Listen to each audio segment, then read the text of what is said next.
Hi there, Carrie here. Um, I have a few minutes because my 12 attorney real time with two rough draft orders and a bunch of hookups is not going forward today because the deposing attorney did not get the expert witness's report, and he's not prepared to go forward. So, hey, you get me jammering at you about something that I think will be helpful for getting out of school, for even for working reporters. It's something that kind of hit me upside the head as I was working and realizing that, I've talked to you guys about the things that can trigger us during tests or during jobs, things that are fluttering below the surface, but not right there in our conscious awareness.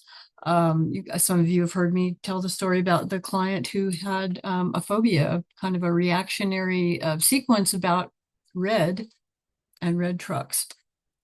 And where your brain goes when you're in a moment of focus and concentration, that's where your conscious mind is going.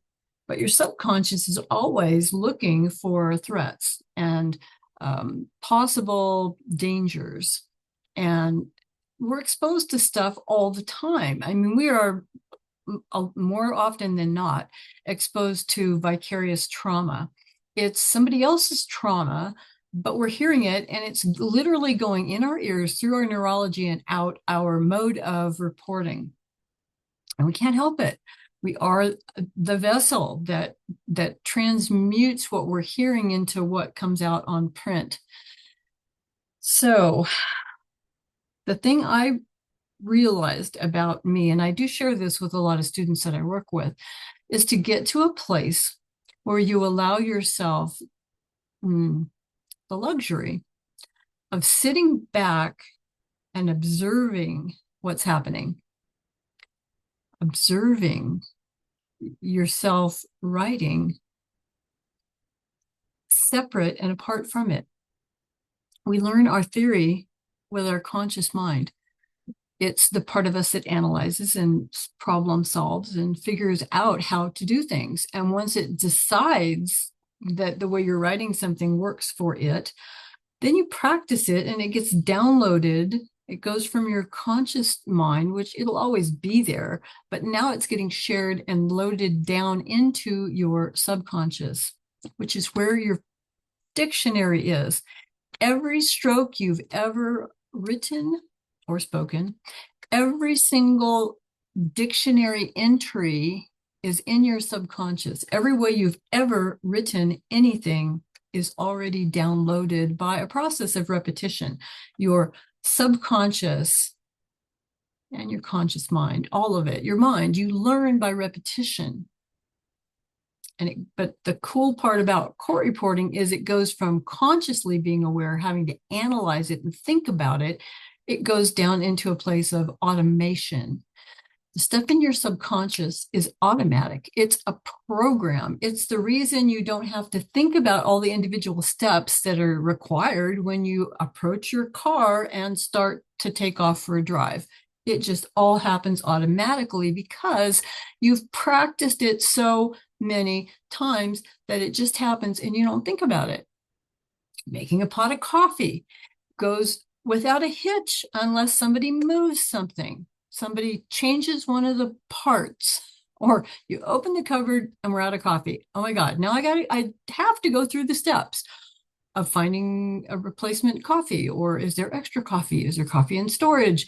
And then where are the little paper filter things and who used the last one? And now we're in a conscious mode of making a pot of coffee, where normally if everything was just there the way we had it last time, the steps just fall into place and the coffee is made.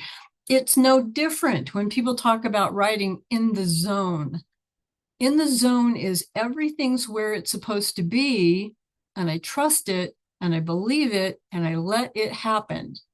I don't sit there overthinking what I'm writing. I don't try to fix the program and the process while it's in the middle of processing. I don't. But your conscious mind will if you don't get it out of the room.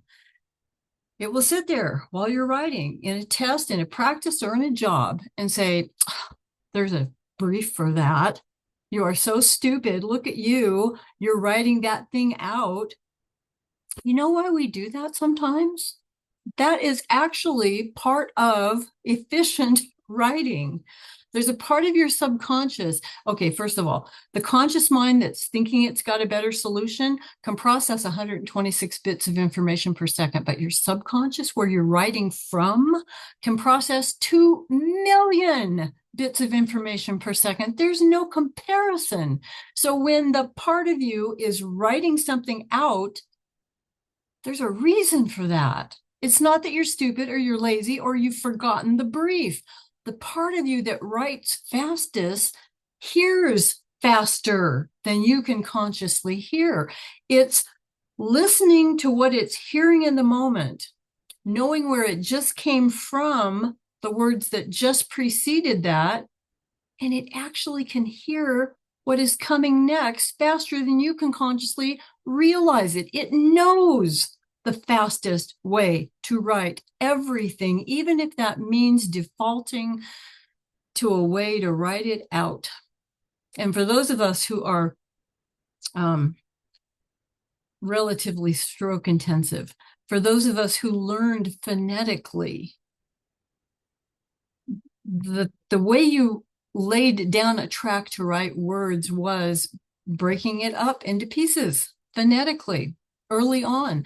This came to me really strong when 8 weeks after the shutdown for COVID in California in 2020, and all of a sudden I was in a job and I hadn't touched my machine for 8 weeks. And there was a moment when I felt that panic of, oh my God, there's a brief for that. I think the word was something ridiculous, like indiscernible or indiscernibility. It was crazy. And it was like, I don't know if there was ever a brief for that. But I have this thing I do where I crunch my toes, and that's my signal to my brain. Shh, nope, nope, nope, not now. Don't you start criticizing how I'm writing now. We let the subconscious mind do what it knows how to do best. And I literally felt this surge in my body. It was like it went down to the first time I ever wrote that word, and we wrote it out. And it translated because it was in my dictionary. I don't know if it was indiscernibility. I don't know how many strokes I wrote, but I wrote it. And they probably weren't clean strokes because they were going faster than I felt like I wanted to write that day, not having written for 8 weeks. My subconscious knew how to write that damn word. Whether there was a brief for it or not, it didn't matter. It knew in that instance the fastest way to keep going. It just knew. Allow yourself the luxury, which will carry you farther than you can imagine, to let yourself write how you need to write in every instance. You can always go back with your conscious chattery mind later and figure out, how can I better remember that there is a brief for that? And that takes practice. It doesn't just happen. We learn everything by repetition. So if a brief isn't coming to you fast enough, it means you haven't practiced it enough to get it installed where it can automatically come up without hesitation. That's not your body. That's not your brain. That's you putting in the effort to practice it. And maybe pick a bunch of them that you're having trouble with and make creative sentences out of them and practice it. Record yourself saying it faster and faster and faster and faster. Practice it. Practice makes progress. It just does. And I wish there was a way we could just hook up our brains to something and get the Sims download and all of us be, writing effortlessly at 350 words per minute. We'll give Mark Kislingberry that edge there. Wouldn't that be nice? Wouldn't that make our jobs easier? Wouldn't it make you out of school already, frankly? The only way we're going to get there in this 3D world, in our bodies that we're trapped in at the moment, is to practice. Practice. Repeat it over and over and over again until it becomes making a pot of coffee, until it becomes jumping in your car and driving, until it becomes you being in the zone more often than not. Observe how you can let yourself write the fastest way possible, observe instead of absorb when you're in material. Don't get into analyzing, why are we talking about this? Why are they talking about that? This feels like a literary Q&A. How dare they do that to me in a test? You've got your conscious mind in the equation then, and there's no way that it's going to be able to give you the results you say you want, that you need, especially if you're a working reporter. So, I don't know, give it a try. Worst thing could happen is nothing. That's where you are now. Try everything. If it works, double down on it. If it doesn't work, let it go. Like asparagus, try it in another 6 months and see if it tastes different. I love you guys. Try everything. If it works, do it again. Do it again. Do it again. Guys, have a great day. Talk to you later.